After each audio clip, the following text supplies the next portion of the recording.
ಮನಿ ಊಟ cooking channel.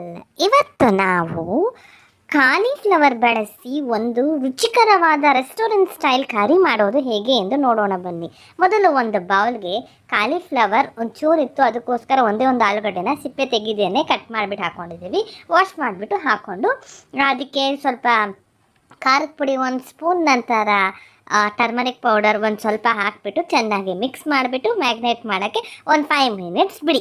ಇದು ಸ್ವಲ್ಪ ಇದು ಏನಕ್ಕೆ ಈ ಥರ ಹಾಕೋದು ಅಂದರೆ ಖಾರ ಎಲ್ಲನೂ ಸ್ವಲ್ಪ ಹಿಡಿಯುತ್ತೆ ಅಂತ.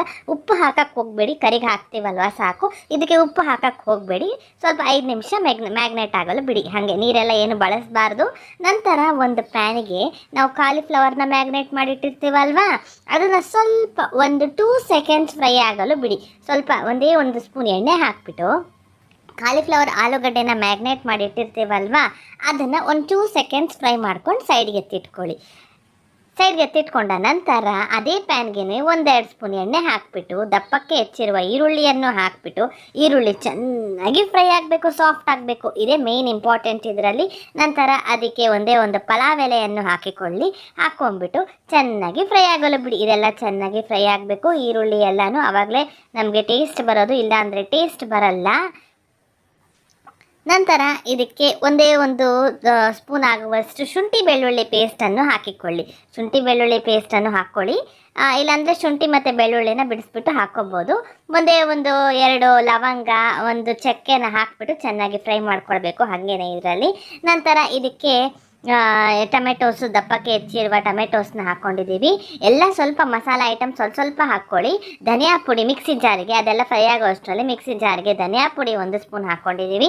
ಚಿಲ್ಲಿ ಪೌಡರ್ ನಿಮ್ಮ ಖಾರಕ್ಕೆ ಅನುಗುಣವಾಗಿ ಹಾಕಿಕೊಳ್ಳಿ. ಗರಂ ಮಸಾಲ ಸ್ವಲ್ಪ ಹಾಕ್ಕೊಂಡಿದ್ದೀವಿ, ಯಾಕಂದರೆ ಸ್ವಲ್ಪ ಗರಂ ಮಸಾಲ ಐಟಮ್ಸ್ನೆಲ್ಲ ನಾವು ಅದಕ್ಕೆ ಹಾಕಿರೋದ್ರಿಂದ ಸ್ವಲ್ಪ ಗರಂ ಮಸಾಲ ಹಾಕ್ಕೊಂಡಿದ್ದೀವಿ. ನಂತರ ಇದೆಲ್ಲ ಫ್ರೈ ಆದ ನಂತರ ಆ ಮಿಕ್ಸಿ ಜಾರಿಗೆ ಹಾಕಿಬಿಟ್ಟು ತಣ್ಣಗಾದ ನಂತರ ಹಾಕಿ ನುಣ್ಣಕ್ಕೆ ರುಬ್ಬಿ ಎತ್ತಿಟ್ಕೊಳ್ಳಿ. ನಂತರ ಅದೇ ಪ್ಯಾನ್ಗೆ ಇನ್ನೊಂದು 2 ಸ್ಪೂನ್ ಎಣ್ಣೆಯನ್ನು ಹಾಕ್ಬಿಟ್ಟು ಎಣ್ಣೆ ಕಾದ ನಂತರ ನಾವು ರುಬ್ಬಿಟ್ಕೊಂಡಿರ್ತೀವಲ್ವ ಮಸಾಲೆನ, ಅದನ್ನು ಇದಕ್ಕೆ ಹಾಕ್ಬಿಟ್ಟು ರುಚಿಗೆ ತಕ್ಕಷ್ಟು ಉಪ್ಪು ಹಾಕ್ಬಿಟ್ಟು ಚೆನ್ನಾಗಿ ಫ್ರೈ ಆಗಲು ಬಿಡಿ.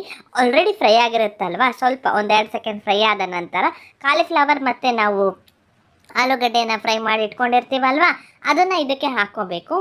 ಟೇಸ್ಟ್ ಅಂತೂ ತುಂಬಾ ಚೆನ್ನಾಗಿರುತ್ತೆ. ಈ ಥರ ಒಂದು ಸತಿ ಟ್ರೈ ಮಾಡಿ ನೋಡಿ. ರೆಸ್ಟೋರೆಂಟ್ ಸ್ಟೈಲಲ್ಲೇ ಇತ್ತು, ಇದಂತೂ ತುಂಬ ಟೇಸ್ಟಿಯಾಗಿತ್ತು. ನೀವು ಒಂದು ಸತಿ ಇದನ್ನು ಟ್ರೈ ಮಾಡಿ ನೋಡಿದ್ರೆ ರೆಸ್ಟೋರೆಂಟ್ನೇ ಮರ್ತು ಬಿಡ್ತೀರ, ಅಷ್ಟು ಚೆನ್ನಾಗಿರುತ್ತೆ. ಚಪಾತಿಗೆ, ಪೂರಿಗೆ, ಗೀ ರೈಸ್ಗೆ, ಅಕ್ಕಿ ರೊಟ್ಟಿಗೆ, ರಾಗಿ ರೊಟ್ಟಿಗೆ, ದೋಸೆಗೆ ಎಲ್ಲನದ್ದಕ್ಕೂ ಚೆನ್ನಾಗಿರುತ್ತೆ. ನಂತರ ನಿಮ್ಮ ಕನ್ಸಿಸ್ಟೆನ್ಸಿಗೆ ಎಷ್ಟು ಬೇಕೋ ಅಷ್ಟು ನೀರು ಹಾಕ್ಕೊಳ್ಳಿ. ನೀರು ಹಾಕ್ಕೊಂಡ್ಬಿಟ್ಟು ಚೆನ್ನಾಗಿ ಎಣ್ಣೆ ಬಿಡೋವರೆಗೂ ಚೆನ್ನಾಗಿ ಕುದಿಯಲು ಬಿಡಿ. ಯಾಕಂದರೆ ಕಾಲಿಫ್ಲವರ್ ಎಲ್ಲ ನಾವು ಚೆನ್ನಾಗಿ ಬೇಯಿಸಿರಲ್ಲ ಅಲ್ವಾ, ಅದನ್ನು ಇದರಲ್ಲೇ ಚೆನ್ನಾಗಿ ಬೇಯುತ್ತೆ. ಅದಕ್ಕೋಸ್ಕರ ಒಂದೇ ಸತಿ ಹಾಕಿಬಿಟ್ಟು ಚೆನ್ನಾಗಿ ಕುದಿಯಲು ಬಿಡಿ. ನೀರು ಸ್ವಲ್ಪ ಜಾಸ್ತಿ ಹಾಕ್ಕೊಂಡ್ರೆ ಚೆನ್ನಾಗಿ ಕುದಿಯುತ್ತೆ ಅಂತ ಒಂಚೂರು ಜಾಸ್ತಿ ಹಾಕ್ಕೊಂಡು ಲಿಡ್ನ ಕ್ಲೋಸ್ ಮಾಡಿಬಿಟ್ಟು ಚೆನ್ನಾಗಿ ಕುದಿಯಲು ಬಿಟ್ಟಿದ್ದೀವಿ. ಇದನ್ನು ಕಾಲಿಫ್ಲವರ್ನ ಯಾವಾಗಲೂ ನಾವು ಪೊರಿಲ್ ಥರ ಮಾಡ್ತೀವಿ, ಆ ಪೊರಿಲ್ದು ಮಾಡಿ ತೋರಿಸಿದ್ದೀವಿ. ಅದನ್ನು ನಮ್ಮ ಚಾನಲಲ್ಲಿ ಚೆಕ್ ಮಾಡಿ, ಇದೆ ಆಲೂಗಡ್ಡೆ ಪೊರಿಲ್ ಮಾಡಿದ್ದೀವಿ. ಕಾಲಿಫ್ಲವರ್ನೂ ಅಷ್ಟೇ ಮಾಡ್ಬೋದು, ತುಂಬಾ ಟೇಸ್ಟಿಯಾಗಿರುತ್ತೆ. ನಿಮಗೆ ಇದಕ್ಕೆ ಬೇಕು ಅಂದರೆ ಹಸಿ ಬಟಾಣಿ ಹಾಕ್ಕೊಡಿ. ಬಟಾಣಿ ಇರಲಿಲ್ಲ, ಅದಕ್ಕೆ ನಾವು ಯೂಸ್ ಮಾಡಿರಲಿಲ್ಲ, ಅದಕ್ಕೆ ಆಲೂಗಡ್ಡೆ ಹಾಕ್ಕೊಂಡಿದ್ದೀವಿ. ತುಂಬಾ ಟೇಸ್ಟಿಯಾಗಿತ್ತು. ಲಿಡ್ನ ಕ್ಲೋಸ್ ಮಾಡಿಬಿಟ್ಟು ಎಣ್ಣೆ ಬಿಡೋವರೆಗೂ ನಾವು ಇದನ್ನು ಚೆನ್ನಾಗಿ ಬೇಯಿಸ್ಕೋಬೇಕು. ಇದು ಮಾಡೋದಂತೂ ತುಂಬಾ ಸುಲಭ, ತುಂಬಾ ಟೇಸ್ಟಿಯಾಗಿರುತ್ತೆ. ಮಕ್ಕಳಿಗಂತೂ ತುಂಬ ಇಷ್ಟಪಟ್ಟು ತಿಂತಾರೆ. ಸೇಮ್ ಟು ಸೇಮ್ ರೆಸ್ಟೋರೆಂಟ್ ಸ್ಟೈಲಲ್ಲೇ ಇತ್ತು. ನಂತರ ಇದಕ್ಕೆ ಏನಾದರೂ ಲಿಡ್ನ ಓಪನ್ ಮಾಡಿಬಿಟ್ಟು ಕೊತ್ತಂಬರಿ ಸೊಪ್ಪು ಸ್ವಲ್ಪ ಹಾಕ್ಕೊಳ್ಳಿ. ಗಾರ್ನಿಷಿಂಗ್ಗೆ ಇದು ಆಪ್ಷನಲ್, ನಿಮಗೆ ಬೇಕು ಅಂದರೆ ಹಾಕ್ಕೊಳ್ಳಿ, ಬೇಡ ಅಂದರೆ ಬೇಡ.